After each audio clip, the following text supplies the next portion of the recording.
Hello and welcome back to our HIP New World Order series here in Crusader Kings 2 as the Holy Roman Empire. In our last episode we declared war on Corsica and Sardinia to take away this little removed duchy they have up here in the north so that we can, altruistically neaten up their borders for them and incidentally take the land for ourselves, of course. We do have their army here in Salzburg, but it seems to be content to stay there for the moment. And just as I say that, of course, it's moving. But they're heading off to Tyrol and not going to attack my armies, so we'll just allow them to do that as well.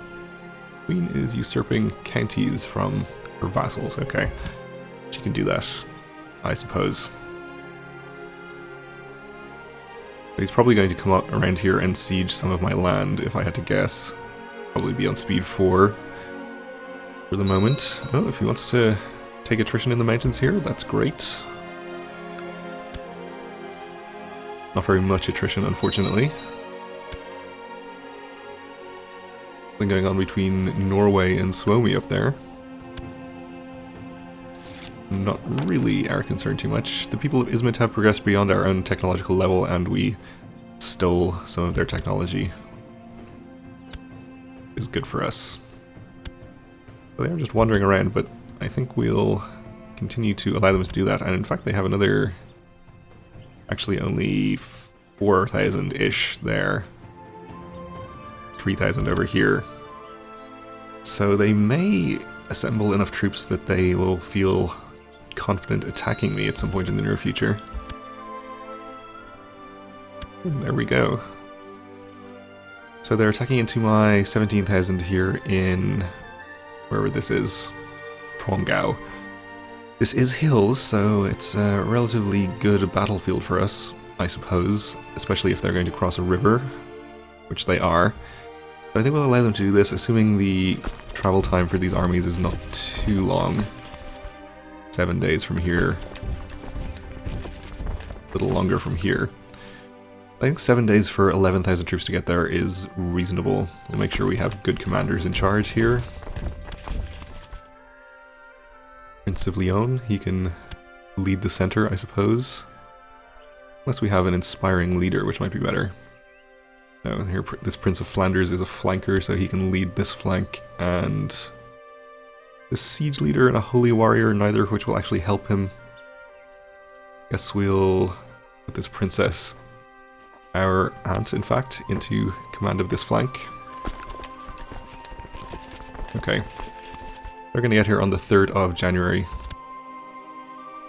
Take a little bit of attrition along the way.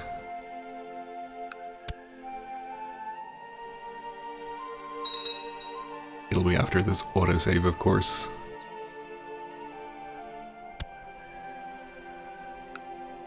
So on the 3rd we can send our army now, I think. We will just give up this siege progress to make sure that we win this battle. And same here.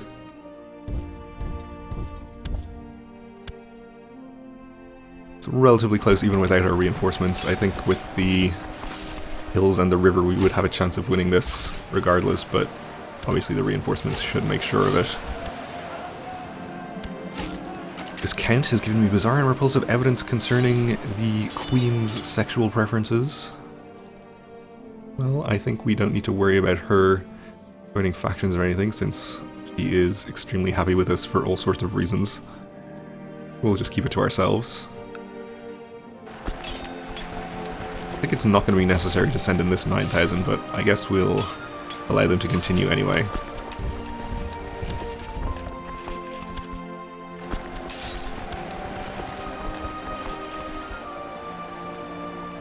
And a pretty easy victory here.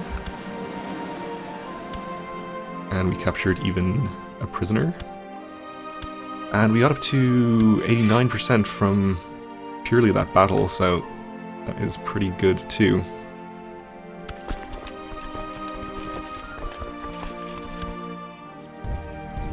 Take an army back over here.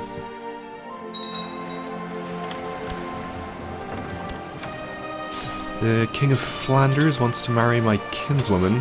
Personally, I guess we'll accept that.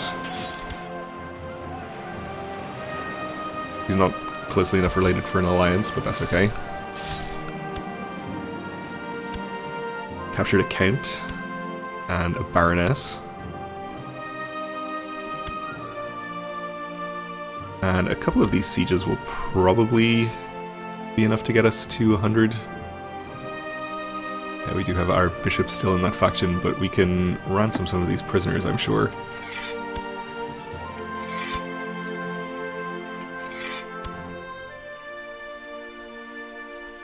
The Count apparently cannot afford his ransom.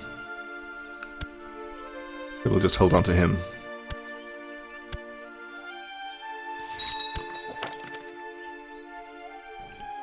You improved a bishop's opinion, which is okay, I guess.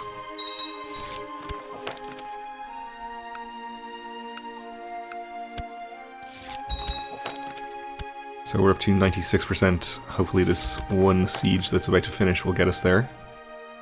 And you improved Duchess Guta's opinion, which is good. She's up to 85. I suppose we could work on the Archbishop here, but I don't think he's that important.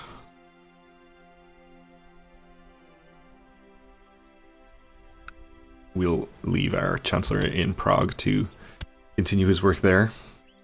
And we're at 100%, we'll enforce our demands.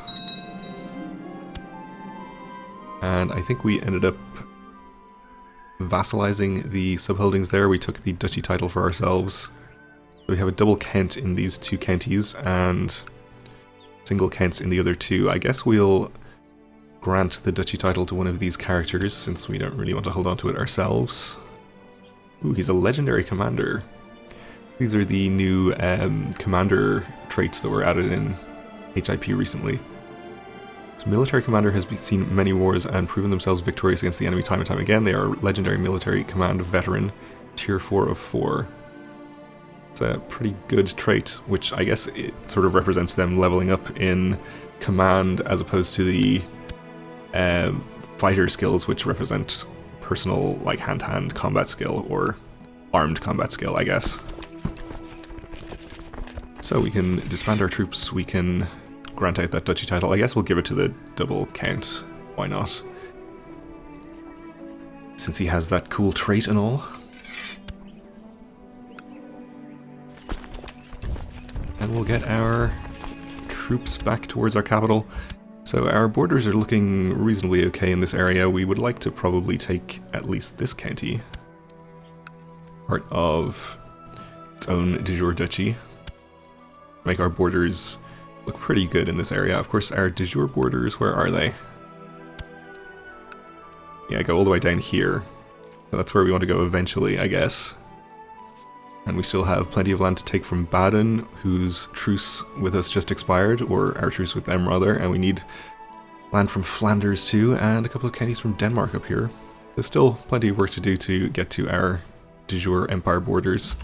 We'll probably try and stay at peace for a little while here though our opinion bonuses, or penalties rather, aren't too bad.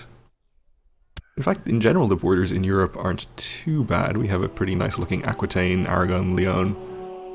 Even Normandy is reasonable looking, especially if they were to take care of this revolt. I guess Flanders is looking pretty unattractive there, and northern Italy is kind of a mess. But Poland, Wendland here are all pretty good. Ooh, Epirus has a big chunk of land over here, which I did not previously notice. I thought they just had the land in the area of Greece. Oh, and of course we have the Ilkhanate, or Ilkhanate, who I have been forgetting to keep an eye on. They still have 70,000 troops available to them. Currently in a war against the Seljuk revolt. So they sort of came in here and drove a wedge between two halves of the Seljuk Empire, and part of the northern half is in revolt, and they are currently being attacked by the Ilkhanate. So interesting going-ons over there, or goings-on I guess is the correct plural of that. But we are at peace for the moment, so I think we can take the chance to maybe hold a summer fair. Something we can still take an interest in despite our lofty rank these days.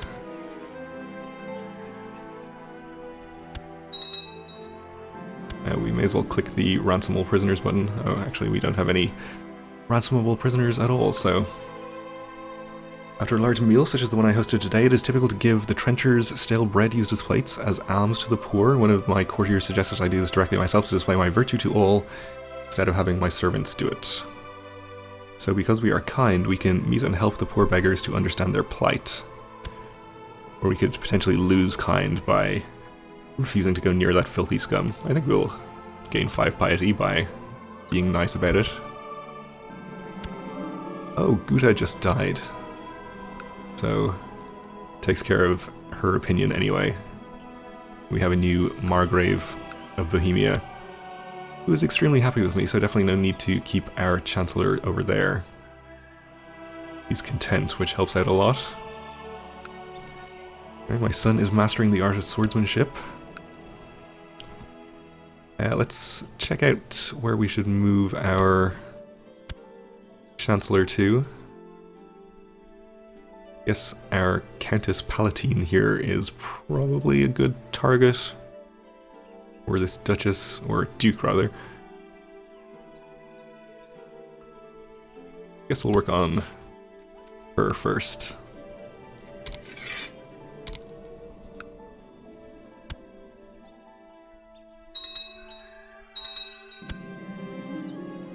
And he's immediately revoking...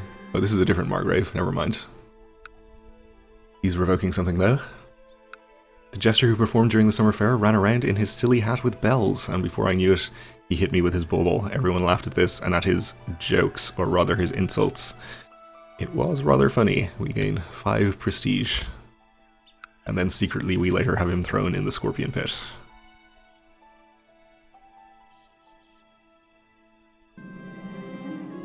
My marshal caught the peddlers selling stolen goods red-handed. We can execute them publicly, lowering revolt risk, which is probably not really a concern. I had to guess, where is revolt risk here?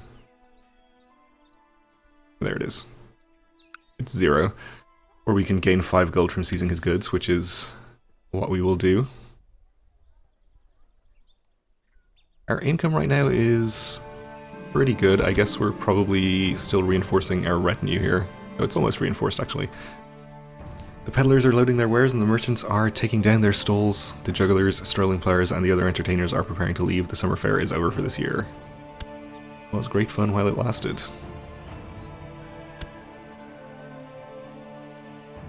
Something I haven't looked at in a while actually is our Republic trade zones, because of course we have our vassal merchant republic in here.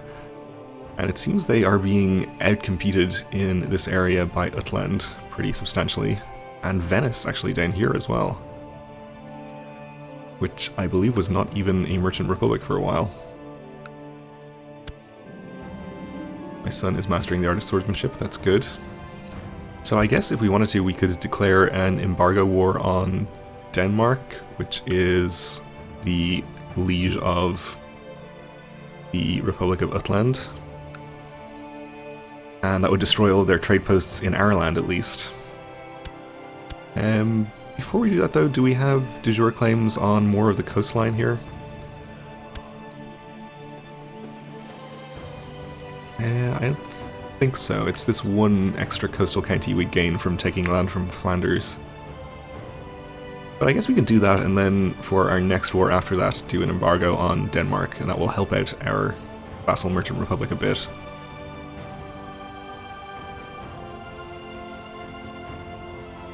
So, the Duchy of Brabant will be taking.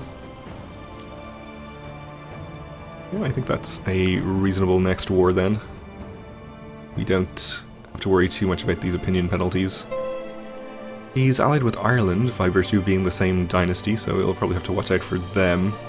Flanders themselves aren't that strong. Ireland, much stronger, but still no match for us.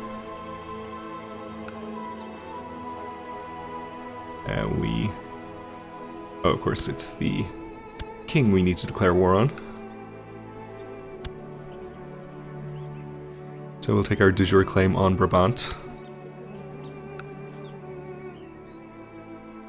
And we can probably get away without even raising all of our troops here. Alright, let's just raise them all for the moment, and then we'll disband some of the more distant ones.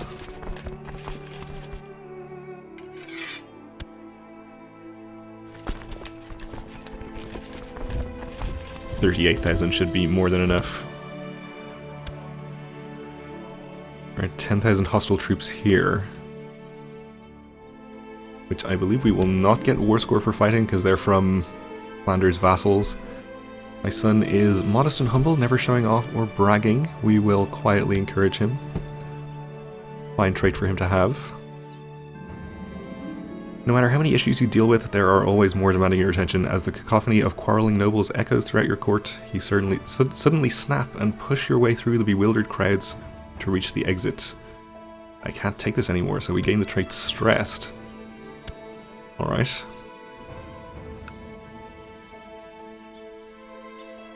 Is a little bit of a concern. I guess it's a minor enough health penalty, though.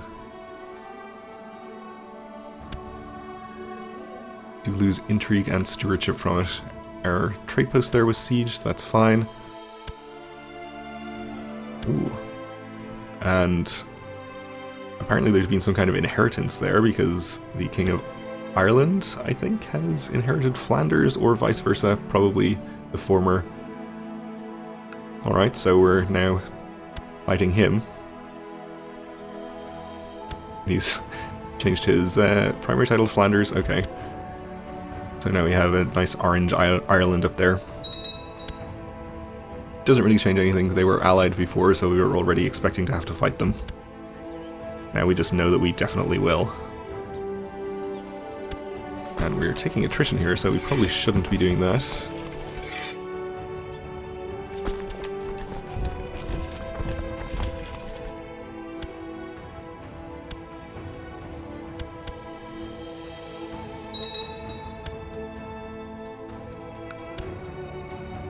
And we will try and avoid fighting this army since it won't help us out in the war. Our vassal queen is creating a duchy title, okay.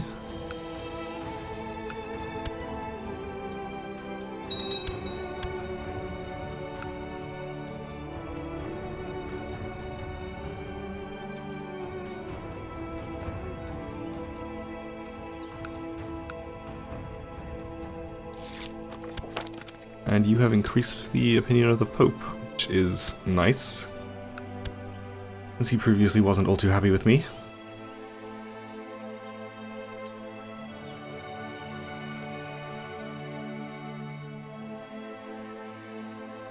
I guess we could go and fight his army here. Why don't we take one of these before our siege progress gets up too much and go and stop them sieging any of our land there. Not too concerned about the strait crossing, considering the numbers. And we captured a bishop.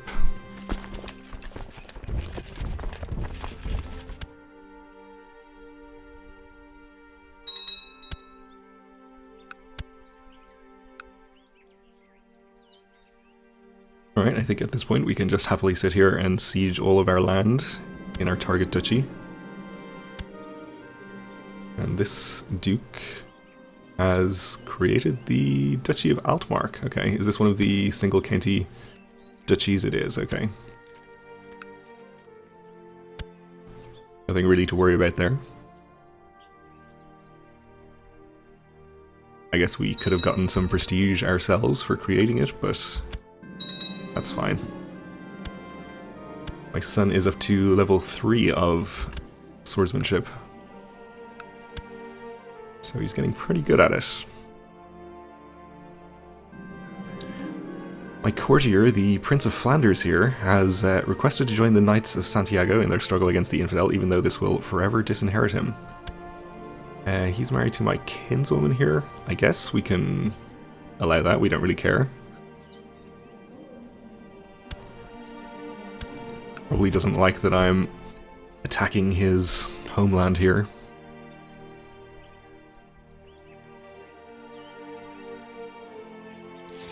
Understandably so, I suppose.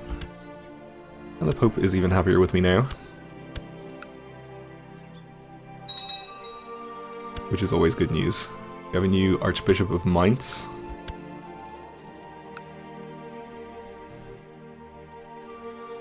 And our siege here is about to finish.